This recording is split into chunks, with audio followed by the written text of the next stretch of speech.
Micro finance का मतलब है लो इनकम या कम आय वाले परिवारों को उनकी जरूरत के हिसाब से फाइनेंशियल सर्विस जैसे सेविंग यानी बचत, क्रेडिट यानी लोन, इंश्योरेंस यानी बीमा पहुंचाना। माइक्रो फाइनेंस का मुख्य उद्देश्य है कि लो इनकम परिवार आय बढ़ा सके, परिवार एक सम्मानजनक जिंदगी जी सके और अपने रहन सहन के जरूरी खर्चों, खाना पीना, रहना, पढ़ाई, स्वास्थ्य को सही तरह से पूरा कर सके, समय समय पर मिलने वाली अपॉर्चुनिटीज या अवसरों का लाभ उठा सके, अचानक आने वाली इमरजेंसी से सही तरीके से निपट सके, अच्छे और सुरक्षित भविष्य के लिए पैसा और संपत्ति जोड़ सके।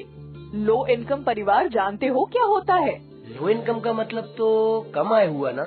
हाँ, पर लो इनकम वर्ग से जुड़े कई पहलू हैं जिनको गहराई से समझना बहुत जरूरी है, क्योंकि माइक्रो फाइनेंस इसी वर्ग के लिए काम करता है। देखो, किसी भी जगह, चाहे वो देश हो या हमारा छोटा सा एरिया, उसकी आबादी या पॉपुलेशन को आमदनी के हिसाब से मोटा मोटा 3 भाग में बांट सकते हैं। इसे इनकम पिरामिड कहते हैं। सबसे ज्यादा आय वाली आबादी को अपर इनकम क्लास कहा जाता है। इनकी आय बहुत अच्छी होती है और हर तरह की सुविधा होती है, जैसे अच्छा खान पान, घर, संपत्ति, घर के सामान, गाड़ी, घूमना फिरना, पढ़ाई, अस्पताल आदि। और उनको अपनी जरूरतों के हिसाब से बैंक और फाइनेंस कंपनियों से आसानी से फाइनेंशियल सर्विसेज भी मिल जाती है। जैसे हमारे एरिया में शू फैक्ट्री के मालिक हैं, उनके पास तो किसी चीज की कमी नहीं है। बिल्कुल सही। दूसरा तबका मिडिल इनकम या मध्यम वर्ग का होता है। इस वर्ग के लोग ज्यादातर नौकरी पेशा होते हैं और इनके पास भी जरूरत की ठीक ठाक सुविधाएं होती हैं, जैसे घर, गाड़ी, पढ़ाई, अस्पताल आदि। इस वर्ग को भी अपने लिए फाइनेंशियल सर्विसेज बैंक और फाइनेंस कंपनियों से मिल जाती है। जैसे कि शू फैक्ट्री में काम करने वाले अफसर। हाँ, सही कहा। कुल आबादी में इन दोनों ही वर्ग के लोगों की संख्या कम भी होती है और ये माइक्रो फाइनेंस के कस्टमर भी नहीं है, क्योंकि ये अपनी जरूरतों के हिसाब से फाइनेंशियल सर्विसेज बैंक और फाइनेंस कंपनियों से ले सकते हैं। इन दोनों वर्गों से बहुत बड़ा तबका लो इनकम का होता है और इनकी फाइनेंशियल सर्विसेज जरूरतों को माइक्रो फाइनेंस पूरा करता है, क्योंकि उनकी जरूरतें माइक्रो मतलब छोटी होती हैं। लो इनकम परिवार की कुछ विशेषताएं भी होती हैं। जैसा तुमने कहा, आय तो कम होती ही है, साथ ही साथ आय अनियमित भी होती है, कभी कम कभी ज्यादा, कुछ नहीं, और अनप्रेडिक्टेबल भी होती है, यानी भविष्य की इनकम के बारे में पक्का नहीं होता। ये लोग इनफॉर्मल सेक्टर में लो स्किल और कम आय वाले कामों से आमदनी कमाते हैं। ये लोग सामाजिक और शिक्षा के स्तर पर भी पीछे होते हैं और कई बार पिछड़े इलाकों से भी आते हैं। इनके पास घर, संपत्ति, पौष्टिक खाने और जरूरी सुविधाएं जैसे पढ़ाई, अस्पताल की भी कमी रहती है। हमारे आसपास ज्यादातर लोग इसी कैटेगरी में आते हैं, जैसे मजदूर, ड्राइवर, सफाई करने वाले, सब्जी और छोटी मोटी दुकान चलाने वाले और भी बहुत सारे व्यवसाय करने वाले लोग। और हाँ, ऐसे परिवार की महिलाएं आर्थिक, सामाजिक और पढ़ाई के मामले में और भी ज्यादा पिछड़ी होती हैं। और इन कारणों की वजह से ऐसे परिवार कम आय के चक्रव्यूह में फंसे रहते हैं। पूंजी, पढ़ाई और स्किल नहीं है तो कम आय होती है, और कम आय है तो कम सुविधाएं, जैसे अच्छा खान पान, स्वास्थ्य, पढ़ाई। तो आगे कैसे बढ़े?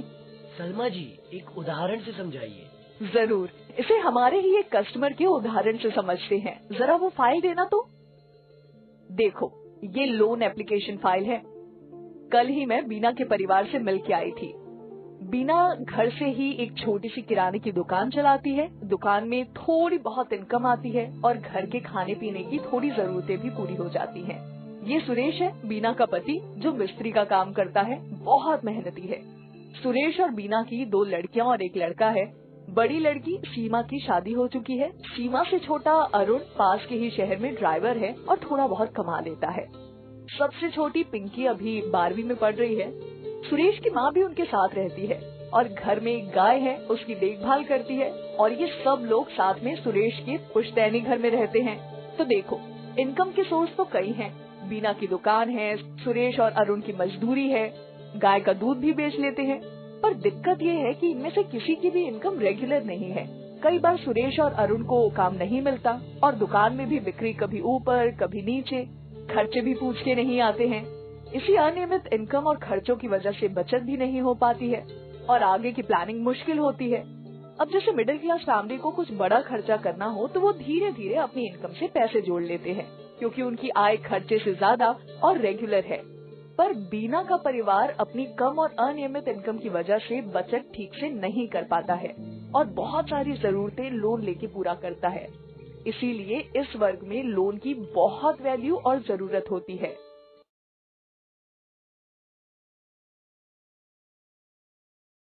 सलमा जी, ये इनफॉर्मल सेक्टर की बात थोड़ा और समझाइए। देखो, तुमने एक माइक्रो फाइनेंस कंपनी में नौकरी ज्वाइन की है, मतलब तुम फॉर्मल सेक्टर में काम करते हो। अब तुम्हारे पास हर महीने तुम्हारी सैलरी नियम से समय पर आती रहेगी। इसके अलावा तुम्हें और भी सुविधाएं हैं, जैसे छुट्टियां, provident fund, insurance, employ benefit, canteen, बैठने और आराम करने के लिए साफ सुथरी जगह। इन सब बातों का तुम पर और तुम्हारे परिवार पर, तुम्हारी कमाई पर, रहन सहन, सुरक्षा और भविष्य पे अच्छा असर पड़ता है।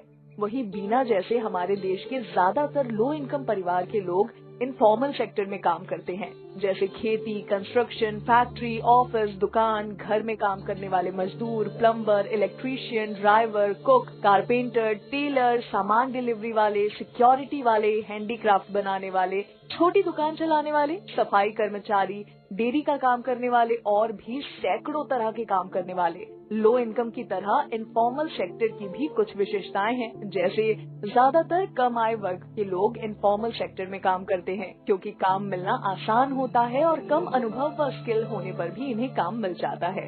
इस क्षेत्र में काम करने वालों की आय फॉर्मल सेक्टर की तुलना में काफी कम होती है, जहां उनकी नियमित इनकम नहीं होती है, कभी कम तो कभी ज्यादा या कभी कुछ भी नहीं। इसके अलावा अक्सर पूरे साल काम न मिलने की वजह से सालाना आय और भी कम हो जाती है। इस सेक्टर में काम करने वाले लोग या तो खुद का कोई काम कर रहे होते हैं या तो कहीं पर डेली वेज लेबर की तरह काम करते हैं। अगर सैलरी होती भी है तो बहुत कम।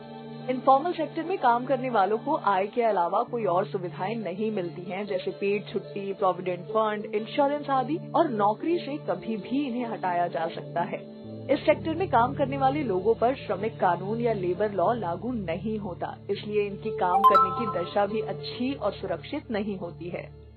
पर इन सब मुश्किलों के बावजूद इनफॉर्मल सेक्टर में काम करने वाले लोग बहुत मेहनती, उद्यमी और जुझारू होते हैं और अपने बल पर कमाई करते हैं। देश की अर्थव्यवस्था में इनका बड़ा योगदान होता है और फॉर्मल सेक्टर भी इनके ऊपर बहुत निर्भर करता है।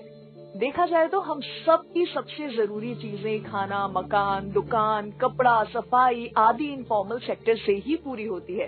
देश की इकोनॉमी और समाज का विकास लो इनकम और इनफॉर्मल सेक्टर के लोगों के आगे बढ़ने से ही होता है। इसीलिए इनकी तरक्की मतलब देश की तरक्की।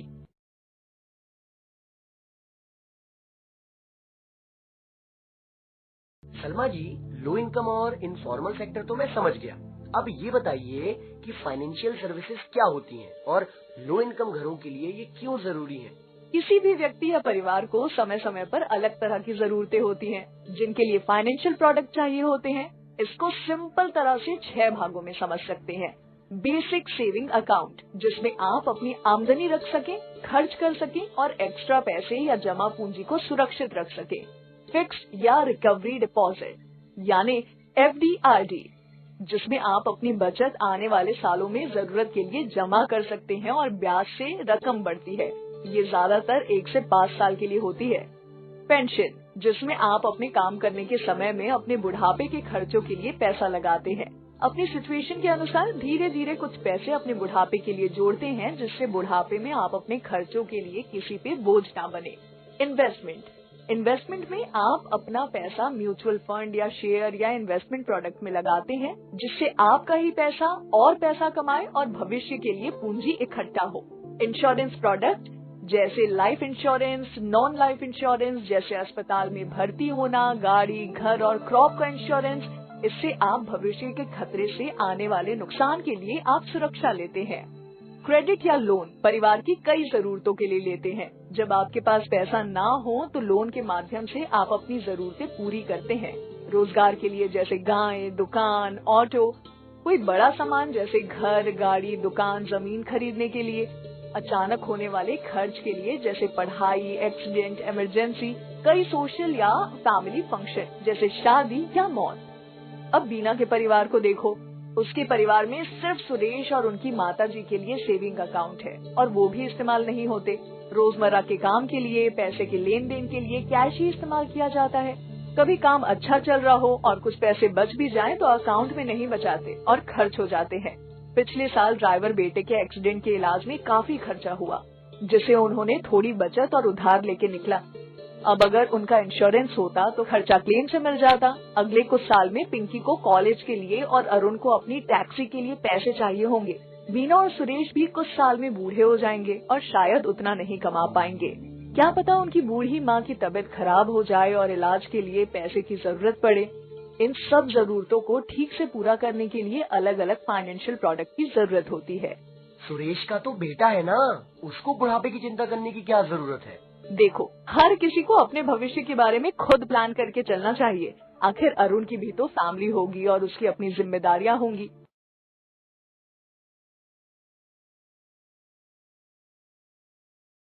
फाइनेंशियल प्रोडक्ट्स तो बहुत जरूरी हैं, तो लो इनकम परिवार इनका इस्तेमाल क्यों नहीं करते? जटिल समस्या है जिसके कई कारण हैं। डिमांड यानी कस्टमर की तरफ से और सप्लाई यानी बैंक और फाइनेंशियल कंपनियों की तरफ से। कस्टमर की तरफ से देखो, उनकी आय कम है और अनियमित है, इसके चलते कमाई रोज के जरूरी खर्चों में ही चली जाती है। जो थोड़ा बहुत बचता भी है वो उसको अपने पास ही रख लेते हैं कि कहीं अचानक कोई खर्चा ना आ जाए, और इसी वजह से फाइनेंशियल प्लानिंग नहीं कर पाते हैं और फाइनेंशियल प्रोडक्ट भी नहीं ले पाते हैं। जानकारी की भी कमी होती है जिससे वो कई सुविधाओं का फायदा ही नहीं उठा पाते। कई सामाजिक और कल्चरल कारणों के चलते भी फॉर्मल फाइनेंशियल कंपनियों पर विश्वास भी कम है। बहुत बार उनको बैंक या फाइनेंशियल कंपनियों में जाके बात करना, एप्लीकेशन भरना, कागज पत्री करना मुश्किल लगता है। बैंक या फाइनेंशियल कंपनियां कई बार उनके घर से दूर होती हैं और वहां जाना मतलब पैसा और समय खर्च करना। और लो इनकम परिवार की जरूरतों के हिसाब से फाइनेंशियल प्रोडक्ट होते भी नहीं है, जैसे कि बहुत छोटा लोन या कम प्रीमियम का लाइफ इंश्योरेंस। तो कस्टमर सोचता है कि ये सब हमारे लिए ठीक नहीं है। दूसरी तरफ बैंक या फाइनेंशियल कंपनियों को भी इस सेगमेंट को सर्विस करना काफी मुश्किल होता है। लो इनकम लोगों के फाइनेंशियल प्रोडक्ट की जरूरत काफी कम अमाउंट की होती है, जिससे बैंक या फाइनेंशियल कंपनियों को प्रॉफिट नहीं होता। इसलिए ऐसे समझो कि लो इनकम परिवार सेविंग अकाउंट में 1000 से 2000 रूपए ही रखता है और दूसरा मिडिल या हाई इनकम परिवार लाखों में रुपए रखता है। बैंक के लिए ऐसा अकाउंट जिसमें ज्यादा रुपए हो वो ज्यादा फायदा का होता है। कई बार लो इनकम लोगों के पास पहचान और पते के सही कागज नहीं होते और न ही आमदनी का कोई ठोस सबूत। इस वजह से बैंक और फाइनेंशियल कंपनियों को उन्हें लोन देने में रिस्क लगता है। ज्यादातर बैंक और फाइनेंशियल कंपनियों के प्रोडक्ट और प्रोसेस लो इनकम के हिसाब से नहीं बने होते हैं। इन्हीं वजहों से बीना जैसे परिवार अपनी फाइनेंशियल जरूरतें इनफॉर्मल तरीके से पूरा करते हैं, जैसे रिश्तेदारी, पड़ोसी, दोस्तों से या फिर आसपास रहने वाले मनी लेंडर्स, साहूकार से या पैसे वाले लोगों से पैसा उधार लेकर। और हाँ, बीना जैसे परिवार अपनी हर तरह की जरूरतों के लिए लोन पर निर्भर होते हैं, चाहे वो इमरजेंसी फंड की जरूरत हो या भविष्य में आने वाली जरूरत। आखिर उन्हें भी अच्छा खाना चाहिए, उन्हें रहने के लिए घर चाहिए, साफ सुथरा वातावरण चाहिए, बीमार होने पर सही वक्त पर इलाज चाहिए, अपने बच्चों को पढ़ाने लिखाने के लिए फीस का बंदोबस्त चाहिए, समाज में रिश्तेदारी निभाने के लिए भी पैसे लगते हैं और बचत नहीं होने की वजह से या फाइनेंशियल एसेट ना बना पाने की वजह से इन्हें लोन की आवश्यकता पड़ती है। और ज्यादातर लोन मनी लेंडर या इनफॉर्मल सेक्टर में बहुत ज्यादा इंटरेस्ट पर मिलता है, जिससे लो इनकम लोगों के लिए लोन एक तरह का ट्रैप हो जाता है, जिससे उनके लिए बाहर आना और फ्यूचर के लिए रुपए बचाना बहुत मुश्किल हो जाता है। हालांकि बैंक और फाइनेंशियल कंपनियां लोकल मनी लेंडर्स की तुलना में बहुत कम इंटरेस्ट रेट पर लोन देती है, लेकिन ये कस्टमर्स बैंक और फाइनेंशियल कंपनियों से सर्विस लेने में हिचकते हैं। क्यों हिचकते क्यों है? जैसे मैंने पहले बताया, बैंक फाइनेंशियल कंपनियों में जाना, अपनी जरूरत समझाना, एप्लीकेशन भरना, कागज देना उनको मुश्किल लगता है और वो सीधे कांटेक्ट करने में झिझकते हैं। लोन लेने के लिए उनके पास अपनी इनकम का प्रूफ या सिक्योरिटी देने के लिए कोई प्रॉपर्टी भी नहीं होती, जिसे हम लोग कोलैटरल बोलते हैं। इस वजह से लोन लेने में दिक्कत भी आती है और कोई क्रेडिट हिस्ट्री भी नहीं होती।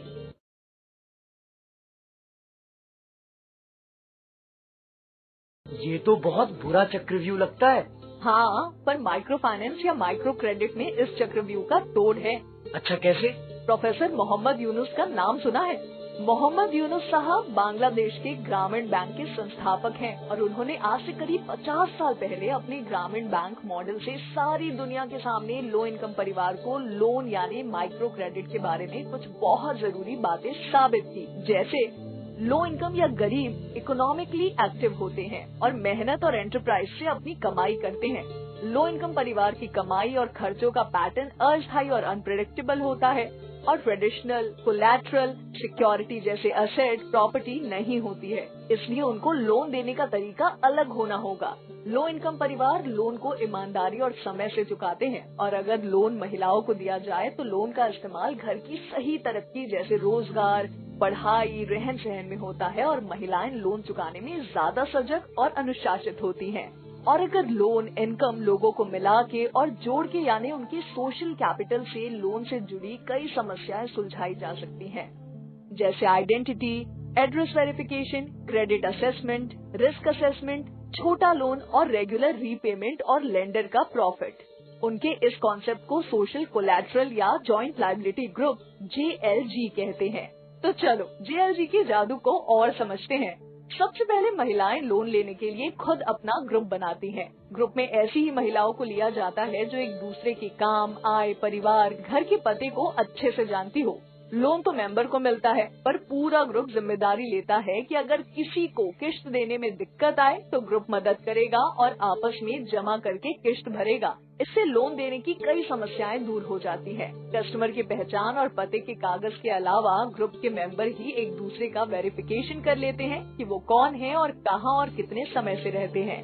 क्रेडिट और रिस्क असेसमेंट, जैसा कि हमने समझा कि लो इनकम लोगों के पास अपनी इनकम का प्रूफ नहीं होता और न ही इस बात का रिकॉर्ड होता है कि उनका पहले लोन का अनुभव या रिकॉर्ड जिससे पता चले कि वो लोन समय में भरते हैं या फिर नहीं। उनके पास लोन लेने के लिए सिक्योरिटी भी नहीं होती। पर ग्रुप के मेंबर जब साथ आते हैं तो वो एक दूसरे के बारे में बहुत अच्छे से जानते हैं कि क्या काम करते हैं, कितनी कमाई है, रहन सहन कैसा है, लोन की क्या जरूरत है और कितनी किश्त भर सकते हैं और लोन भरने की नीयत कैसी है। क्योंकि ग्रुप में मेंबर एक दूसरे की जिम्मेदारी लेते हैं तो वो खुद ही ध्यान रखते हैं कि ग्रुप में वही मेंबर आए जो लोन को सही से निभाएं और किसी ऐसे मेंबर को शामिल ना करे जिससे किश्त भरने में बार बार दिक्कत हो। तो इस तरह से कस्टमर की जानकारी जो कम्युनिटी या सोशल नेटवर्क में है यानी उनका सोशल कोलैटरल है, उसका उपयोग करके उन्हें लोन मिल जाता है। अनियमित इनकम, अगर ग्रुप की कोई सदस्य अपनी इंस्टॉलमेंट समय पर ना दे तो ग्रुप की अन्य सदस्य महिलाएं उसको समझाती हैं और जरूरत पड़ने पर उसकी मदद भी करती हैं। लो इनकम ग्रुप की एक बड़ी समस्या ये होती है कि इनकम ऊपर नीचे हो जाती है और इस वजह से समय से किश्त भरने में दिक्कत आ सकती है। इस समस्या का समाधान भी JLG से होता है। कभी किसी मेंबर को किश्त देने में दिक्कत आती है, ग्रुप मिलकर मदद कर देता है और अगर कोई मेंबर किश्त भरने में जानबूझ के आनाकानी करे तो ग्रुप के लोग उसको समझा के सही रास्ते पे ले आते हैं। और एक बड़ी समस्या लेंडर के लिए होती है कि इतना छोटा लोन एक एक कस्टमर को देने में जो खर्चा होता है वो अगर कस्टमर से निकालेंगे तो कस्टमर का ब्याज ज्यादा हो जाएगा और कस्टमर के लिए उसे भरना और मुश्किल। पर JLG में छोटे छोटे लोन ग्रुप में एक साथ दिए जाते हैं और किश्त भी साथ में ली जाती है, तो लोन देने और किश्त लेने का खर्चा पूरे ग्रुप में बढ़ जाता है। इस तरह से कस्टमर और लेंडर दोनों के लिए कई फायदे होते हैं। लोगों को व्यक्तिगत तौर पर अप्रोच करने के बजाय ग्रुप बनाकर हम कम खर्चे में और कम एफर्ट में ज्यादा लोगों तक पहुंच पाते हैं। और एक आखिरी बात, ग्रुप में सब हमारे महिला कस्टमर इकट्ठे होते हैं और उनमें विश्वास आता है और वो हमारी जैसी फाइनेंस कंपनी या लेंडर पे भरोसा कर पाते हैं। माइक्रो फाइनेंस में लोन छोटा होता है और कम समय के लिए दिया जाता है, 1 साल या 2 साल। किश्त भी छोटी होती है, इससे लोन के डिफॉल्ट होने का रिस्क भी कम होता है। कस्टमर को लोन उनकी सुविधा से, उसके काम करने की जगह या घर के आसपास दिया जाता है जिससे उनका काम या समय खराब ना हो और आने जाने में पैसे बर्बाद ना हो। लोन ऑफिसर जैसे हम तुम उनके पास जाके एप्लीकेशन भरने में मदद करते हैं और लोन की सारी जानकारी उनकी भाषा में उनको समझाते हैं। ये तो सच में कमाल की बात है। एक JLG ने कितनी सारी प्रॉब्लम को सॉल्व कर दिया। बिल्कुल, तभी तो माइक्रो क्रेडिट दुनिया भर में इतना सफल हुआ। और माइक्रो क्रेडिट से लो इनकम परिवारों को बहुत फायदे होते हैं। उन्हें अपना काम और आमदनी बढ़ाने का अवसर मिलता है, आय कम होने या किसी तरह के इमरजेंसी आने पर बेहतर तरह से निपटने का मौका मिलता है। अपने रिश्तेदारों या साहूकार पे निर्भर नहीं होना पड़ता। और एक और जरूरी बात, इससे महिलाओं को आगे बढ़ने और घर के बारे में निर्णय लेने का अवसर मिलता है, जिससे उनका विश्वास और आत्मसम्मान बढ़ता है। तभी तो माइक्रो क्रेडिट के लो इनकम परिवारों पे इम्पैक्ट को मानते हुए प्रोफेसर यूनुस को उनके योगदान के लिए जिन्हें नोबेल पुरस्कार से सम्मानित किया गया था।